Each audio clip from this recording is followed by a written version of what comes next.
ഈശോ മിശിഹായ്ക്ക് സ്തുതിയായിരിക്കട്ടെ. ഞാൻ മാണിപ്പറമ്പിലച്ചൻ.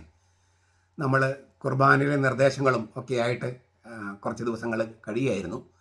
ഇപ്പോൾ നമുക്ക് കുറച്ചൊക്കെ ഞാൻ മുമ്പ് പറഞ്ഞിട്ടുണ്ട്, എന്നാലും ഒന്നുകൂടി നമുക്ക് കാണാം. ദേവാലയത്തിലെ പ്രധാനപ്പെട്ട ഭാഗങ്ങൾ, ദേവാലയത്തിൻ്റെ പ്രധാനപ്പെട്ട ഭാഗങ്ങൾ, അതുപോലെ തന്നെ ദേവാലയത്തിൽ ഉപയോഗിക്കുന്ന സംഗതികൾ, തിരുവസ്ത്രങ്ങൾ, വാക്കുകളൊക്കെ ഒന്ന് പരിചയപ്പെടാം. അതിൻ്റെ ചെറിയ തോതിലുള്ള അർത്ഥങ്ങളൊക്കെ നമുക്ക് പഠിക്കാനായിട്ട് ശ്രമിക്കാം. ദേവാലയത്തിൻ്റെ പ്രധാനപ്പെട്ട 3 ഭാഗങ്ങൾ നമുക്കറിയാം: മധുബഹ, കെസ്ട്രോമ, കൈക്കല. ഈ മധുബഹ എന്ന വാക്കിനെ കുറിച്ച്, അല്ലെങ്കിൽ മധുബഹ എന്താണ്, അതേക്കുറിച്ച് നമുക്ക് ഇന്ന് ധ്യാനിക്കാം. സുറിയാനിൽ ദ് ബഹ് എന്ന വാക്കാണ് ക്രിയാരൂപം. ദ് ബഹ്, മധുബഹ. മാ ഉപയോഗിക്കുന്നത് നാമമാകാൻ വേണ്ടിയിട്ടാണ്. അപ്പോൾ ദ് ബഹ്, മാ മാറ്റിയിട്ട് ദ് ബഹ്, അതാണ് സുറിയാനി ക്രിയാരൂപം. അതിന് ബലി കഴിക്കുക, യാഗമർപ്പിക്കുക, പൂജയർപ്പിക്കുക, അറുക്കുക, ബലിമൃഗത്തെ അറുക്കുക എന്നെല്ലാം അർത്ഥമുണ്ട് ഈ ദ് ബഹ് എന്ന വാക്കിന്. ബലിപീഠം, ബലിമൃഗത്തെ അറുക്കുന്ന ഇടം, ഇല്ലേ, യാഗത്തിലുള്ള മൃഗത്തെ അറുക്കുന്ന ഇടം, പൂജ ചെയ്യുന്ന ഇടം, വിശുദ്ധ സ്ഥലം എന്നീ അർത്ഥങ്ങളിലൊക്കെ ഇത് ഉപയോഗിക്കാറുണ്ട്, ഈ വാക്ക് ഉപയോഗിക്കാറുണ്ട്. ബലിപീഠമെന്നും ബലിപീഠം ഇരിക്കുന്ന സ്ഥലമെന്നും ഈ മധുബഹ എന്ന വാക്കിന് പൊരുളുകളുണ്ടാകാം.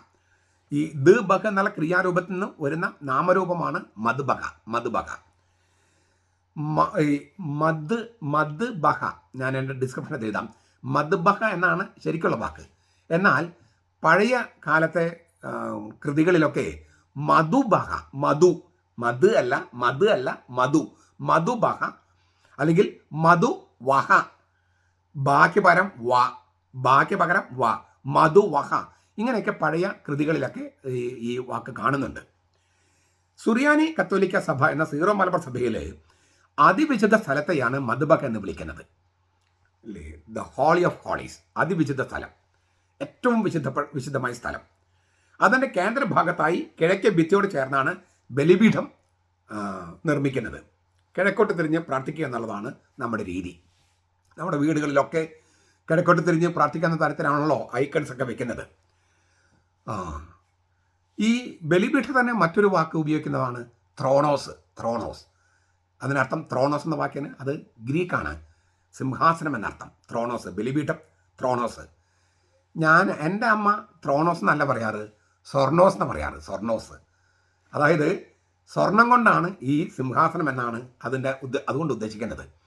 ചിലപ്പോൾ ഈ ആൾത്താര കുട്ടികളൊക്കെ ചിലപ്പോൾ ഇച്ചിരി കളിതാമാശയൊക്കെ ചിലപ്പം മധുബഹയിൽ വെച്ച് ചെയ്യും. അപ്പോൾ അമ്മ വീട്ടിൽ വരും പറയും, സ്വർണോസിൽ നിന്നുകൊണ്ടാണ് പിള്ളേരുടെ കളി. സ്വർണോസിൽ നിന്നുകൊണ്ട് എന്ന് വെച്ചാൽ ബലിപീഠത്തിന് ചുറ്റും നിന്നുകൊണ്ടാണ് പിള്ളേരുടെ കളി എന്നൊക്കെ അമ്മ കുറ്റപ്പെടുത്താറുണ്ട്. സ്വർണോസ് എന്നാണ് അമ്മ മാത്രമല്ല, അങ്ങനെ അവരുടെ തലമുറയിൽപ്പെട്ട പലരും പറഞ്ഞിരുന്നത്. ബലിപീഠത്തിനുള്ള മറ്റൊരു വാക്കാണ് ത്രോണോസ് അഥവാ സിംഹാസനം. അതേക്കുറിച്ച് നമ്മൾ പിന്നീട് കാണും. സ്വർണോസ് എന്ന വാക്കും ഉപയോഗിക്കാറുണ്ട് ഈ നാട്ടുഭാഷയിൽ. ഇപ്പം നമ്മൾ പൊതു ഉപയോഗിക്കുന്നത് ബലിപീഠത്തിന് അൾത്താര എന്ന ലത്തീൻ വാക്കും അതിവിശുദ്ധ സ്ഥലത്തിന് മധുബഹ എന്നുമാണ് പൊതു ഉപയോഗിക്കുന്നത്. ബലിപീഠത്തിന് അൾത്താര ബാലന്മാർ, അൾത്താര എന്ന വാക്ക് ലത്തീൻ വാക്കാണ്.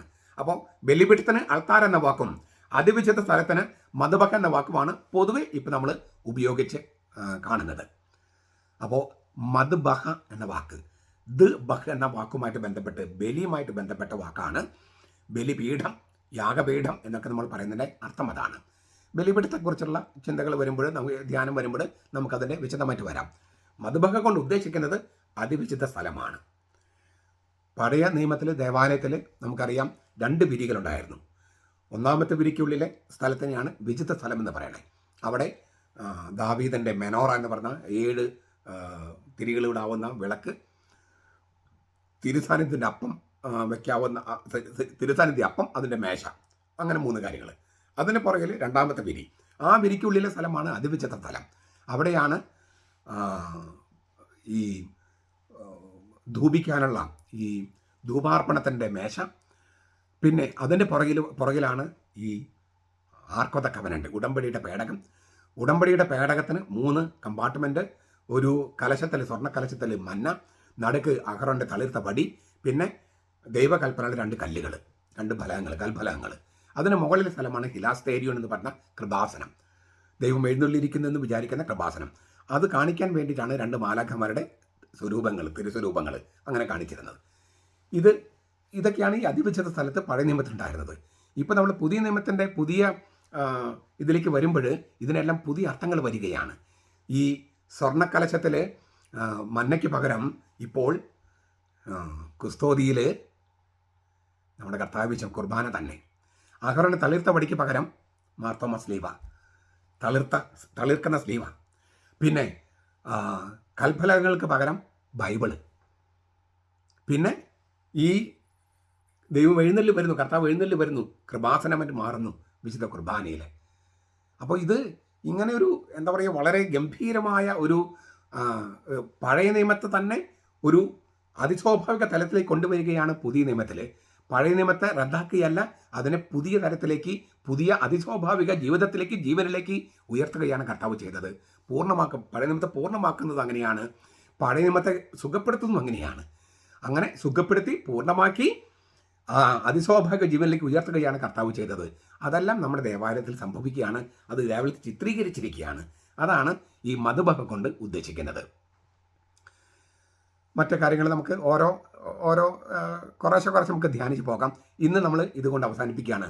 മധുബഹ എന്ന വാക്കിൻ്റെ അതിൻ്റെ മൂലാർത്ഥം എന്താണ്, അതിൻ്റെ ക്രിയാരൂപം എന്താണ്, നാമരൂപം എന്താണ് അതുകൊണ്ട് ഉദ്ദേശിക്കുന്നത്, ഇപ്പം അതുകൊണ്ട് അതിൻ്റെ പൊരുളുകൾ എന്തൊക്കെയെന്നാണ് നമ്മൾ ചെറിയ തോതിൽ നമ്മൾ കണ്ടത്. ഇത് ധ്യാനിക്കാനും പഠിക്കാനും എഴുതിയെടുക്കാനും നോട്ടെടുക്കാനൊക്കെ ശ്രമിക്കുക. നമ്മുടെ കർത്താവ് ഈശോ മിശിഹായുടെ കൃപയും പിതാവായ ദൈവത്തിൻ്റെ സ്നേഹവും പരിശുദ്ധാത്മാവിൻ്റെ സഹവാസവും നാം എല്ലാവരോടും കൂടി ഉണ്ടായിരിക്കട്ടെ, ഇപ്പോഴും എപ്പോഴും എന്നേക്കും. ആമേൻ.